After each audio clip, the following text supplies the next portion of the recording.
Be like a 5-minute warning, that'd be good. Who's timing? Is anybody timing? I am timing. Thanks, Tom. It's all you, Oh, Craig. I'm Okay, sorry, it's, how long total? 20 minutes, and you want a warning at 5. Okay. that's good. I've got a clock right here in front of me, so I'll probably be pretty close to right on.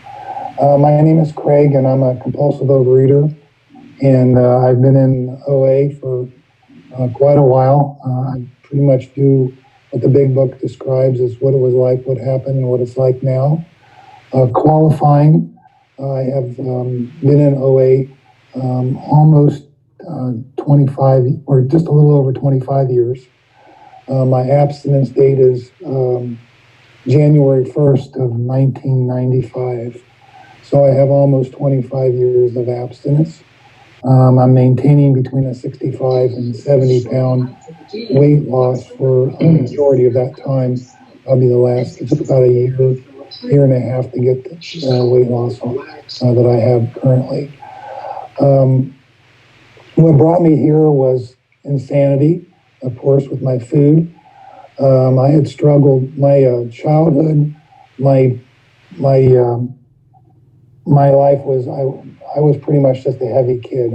The pictures I usually show at the face-to-face meetings are me at overweight. I didn't have a lot of self-worth, self-confidence, didn't have a lot of friends, and used food to really deal with life. My mother was an alcoholic, and usually what I would do is I'd come home from school and I would help her cook dinner. She always made dinners that took probably an hour or two sometimes to cook, so I would help her.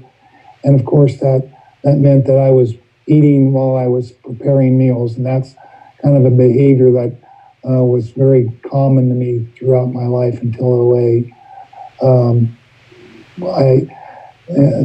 What then happened though is that when I got a little bit older, I started getting in trouble, kind of acting out things. And I just knew that if I didn't do something, that I was probably going to go to jail. And when I was in high school, so as soon as I got out of high school, I went into the Army for 3 years. And the interesting thing happened when I got to the Army was that, they have this 3 meals a day with nothing in between program, and it really worked. I lost a lot of weight in the basic training, and I kept it off for 3 years. And I have this picture of me that's before I came in the Army, when I was in high school, my graduation picture, and then me in the Army, and then me just after basic, and then me about 9 months after I got out. I started back to school. I went to college at Ohio State here in Columbus, and it's amazing how I was at normal body weight during the military, and then before and after, I was probably 50 to 60 pounds heavier. So the insanity was arrested while I was in the Army, but that was just because I was forced to eat, like normal people do, and I just went back to my old behaviors of overeating, and what the military did for me was it taught me that I had some self-confidence. I could exercise, and so I picked up exercise bulimia for the next 18 years or so before I came in OA. Came in OA when I was about 40 years old. I'm almost 65 now. And so I started the process when I did that because I was struggling in school and I was ready to quit. And my parents suggested I go to a therapist. And one of the things that we talked about in a therapy session was, that I could use exercise to or to lose weight. And so that started this process where I was gaining and losing probably 50 pounds twice a year for 17 or 18 years. And so, my calculations are that I've gained and lost somewhere between 600 and 800 pounds in my life. And I have had one of the problems with who I am is that from probably my middle 20s, I've always been very susceptible to gout. And one of the things I learned when I came into OA was I really liked high-fat foods. You know, it didn't matter whether it was sugar or flour. I loved high-fat foods. And so that was really one of the first things I began to abstain from. Learned how to weigh and measure high-fat foods over the years so that I can still eat some things. But giving up the high-fat foods, and when I came in OA, before OA, I used to, like, 2 months out of the year, I could barely walk because I always would have gouty toes, gouty knees. So some part of my body was gouty, and I never understood it was what I was eating that was causing that. In this last couple of years, I've started to have symptoms of gout where I finally had to start taking some medication. But and talking to the rheumatologist, he said he was really pretty commending of what I had done, and said that, you've gotten over 20 years of not being able to take, taking medication by changing your food plan. For a long time, I was a vegetarian. When I got married, that was just a little bit too difficult between myself and my wife, our food plans. I wanted to be a little more common with her, so I do eat a little bit of meat, but pretty much I stick to a lot of raw foods, fresh vegetables, things like that. And I'm really grateful that if there's one thing about OA that I could say early on that I was grateful about is that while I still had some flares of gout, they weren't nearly as long and they weren't as bad. It might take a week for me to get over it, and I could deal with it with a little bit of Advil or something like that, whereas before OA, I didn't know about medications and didn't take them, and I just struggled trying to walk and get around, and it was just a really frustrating thing. My food, what I can say is that even when I was doing my exercise bulimia, I was eating a lot of food. I could gain and lose 40 or 50 pounds in just a few months. So I was eating at a very high rate, and there was always some stressor that would, I would be getting down to a weight where I felt actually good about myself, which was around 200 pounds. And then something would happen, something at work got stressful, some fight with my wife or whatever. And I've been married twice, so this is my first wife. She was also a compulsive overeater, and she's decided not to come into OA, and that was one of the reasons why we got a dissolution. But we did share a lot together as far as when I was eating compulsively, and she was a really good forager, and I was a really good eater, and it worked really well for us before OA. What I found, though, was that as I got a little older, I wasn't able to gain and lose weight as easily. I wasn't able to purge as much as I used to with exercise. It was a lot more of a struggle, and also the joints, the knees and the toes, and especially the big toes, they all started carrying pain. So my physical body was kind of starting to break down a little bit from my compulsive eating, and it was a difficult thing. And then my dad died in 1985 or 85. My mom again was an alcoholic, and I helped with an intervention for her, and she died in 93. So she's been gone for a while. And after she died, it was really, I was at the highest point I'd ever been at weight-wise. In fact, I had to get I had outgrown my suit for the funeral, and it took like 2 or 3 hours, I think, at the store to find one that would fit, because I always had this thing about numbers, and I refused to get a size bigger than 44 long. And so it took several hours to find a suit that I could actually fit into and wear with a 44 long. And so from my before OA time, I used to carry about 3 different sizes of clothes. I had waist sizes of 38, 36, and 34, I believe. And one of the things I did when I first came into OA that I really thought about and I thought would be a good thing was I threw away all my other clothes and only kept the clothes that would fit. And that was a real blessing for me. I found that it was kind of a surrender thing for me. It meant that, I was committed to doing this. It did take me 3 times coming to OA. I came in for 2 months. At that time, I was I'm the only man in the rooms in Columbus, at least the meetings I went to. And I stayed, and then I left, and then about a year later, I came in again. And I finally stayed June of 95 and decided to start getting involved. We had a men's only meeting, and I got I got involved in that one. Got kind of a pseudo sponsor, someone I talked to at the meeting, and really started doing the first 3 steps. And after a year, I was still doing the first 3 steps. And one day, I can remember just like it was yesterday. I was doing the 3-step waltz. I don't know if you know what that is. That's 1, 2, 3, 1, 2, 3, 1, 2, 3.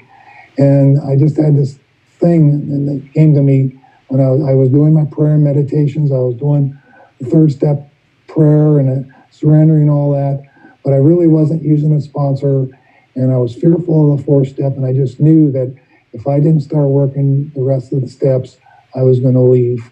And it just came as like night and day, and so I started working with a sponsor and working the 4th step, which took nearly a year, I believe, to work on. And he told me that I needed to write down every name of every person I ever knew, because I probably had a resentment about one of them or all of them. And that took a while. And my mind thinks chronologically, so I went like all the things chronologically. When my early years, my military years, my years, when I was in the before I moved out of the house, I was in school. So everything kind of revolved around like chronologically how my food really went. And I found a very one of the first things that happened was when I came into OA was somebody asked me to update a phone list for the intergroup. And so I started service real early on. And at that time, I think Columbus had 50 meetings. And when I went through and called people and everything, it turned out that we really only had 20 meetings, that 30 of them were no longer around. And so I had to cancel 30 meetings in our city. It was an area, it actually is a pretty big area. It goes from central Ohio all the way down the Ohio River, which is 100 miles south of us, and it goes 100 miles to the east of us. So our area, intergroup, is a pretty big area. So there's a lot of outlining little meetings and things. That was the best thing I ever did, was get involved in service. And if you would ask me today or any time since then, what's the one thing that kept me coming back, I will tell you service. So I've done service at the group level all the way up to world service. And I think that's the thing that whenever there's I used to do this thing, and I actually tell my sponsees that I encourage them to do that, is I would have a phone list. Back in the beginning, it was just a paper phone list of meeting phone members in the meeting. And he'd start calling at the beginning of and call until my goal was I had to call until I reached somebody, talk to them in person. It couldn't be an answering machine. And I used to do that a lot. I mean, if I was struggling with my food or something, I would just start making phone calls until I reached somebody to talk to. And the nice thing about that I found was that if you do that and you leave a lot of voicemails, at that time there were answering machines, but if you leave a lot of voicemails, then people will usually call you back. And so then you don't have to figure out what to say. They're the ones that start the conversation. So my fear of not knowing what to say was kind of relieved. When I finished the 4th step, though, I found that I had like 15 fears that were intertwined, and really, they were everywhere. The 15 fears, kind of ruled my life. And that was an interesting thing. It took several days with my sponsee over the course of about 6 hours to give my four-step away. And that was the one thing he told me not to do, was not to destroy my four-step, because I would be using it with my 8th and 9th step. So I was really glad that I saved my list of resentments and was able to use that with step 8 and 9 when I got to that. And I will tell you that when I did 4, 5, 6, and 7, that was the first time was the most spiritual experience I had ever had. I mean, it was like I was being guided by God. I mean, with 5 minutes, Craig. Oh, thank you. With everything I did, it just seemed like I had more serenity, more peace, and more direction. And it was amazing. I found that process, every time I've done that step since then, and I've done them many, many times, and I've done them in a lot of different ways. I've used the big book, I've used a worksheet, and every time I think I have more clarity on what's going on. I still have a couple of really core issues that keep coming back and biting me, but I think that's, the steps are the way out of that. And I guess what I wanted to really kind of close with is my brother died 6 years ago, and for a while I was kind of in a funk because my dad had died when he was 62. So I figured out by the time I was 60 or 62, I was probably going to be dying or dead. So I figured I had nothing more to live, and I stopped, doing any service work, and, really was kind of in a funk, and the service work got me out. I started back to intergroup again. And this last 2 or 3 months ago, I started a big book study with my wife. And it's really a kind of an in-depth thing where it's a Zoom meeting that you meet once a week. And there's about probably 4 or 5 hours worth of work and reading and writing and listening to some podcasts and things. So there's a lot of work. And I think that's really renewed a lot of things for me. Going back, I love the big book. It's one of my favorite. It's just something I use all the time. I've got a Kindle version.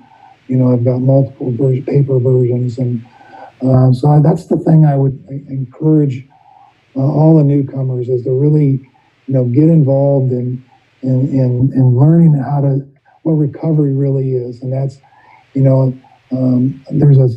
on page 85 of the big book, it starts on the bottom of 84, what is this, the 10-step promise. But when someone asks me what the abstinence looks like, or what's my definition of abstinence, I use that because it talks about, we recoil from a hot flame, and we react normally, and all those different things that paragraph talks about.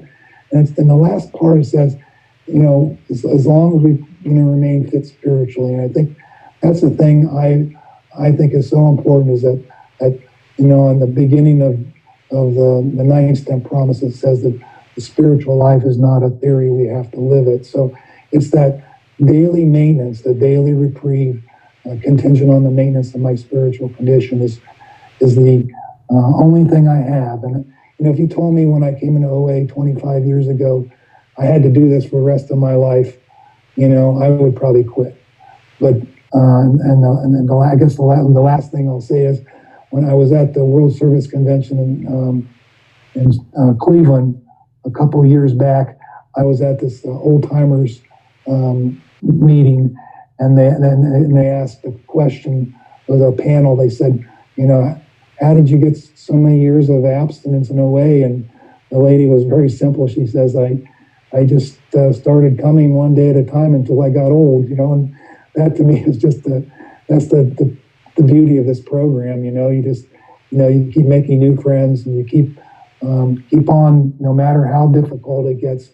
One day at a time, I can still maintain my abstinence and carry the message, and that's why I'm really here tonight, because I can't tell you how many blessings I've got, and anything I can do to carry the message to the still suffering compulsive eater, which is tradition 5, I'm more than willing to do, and that'll pass.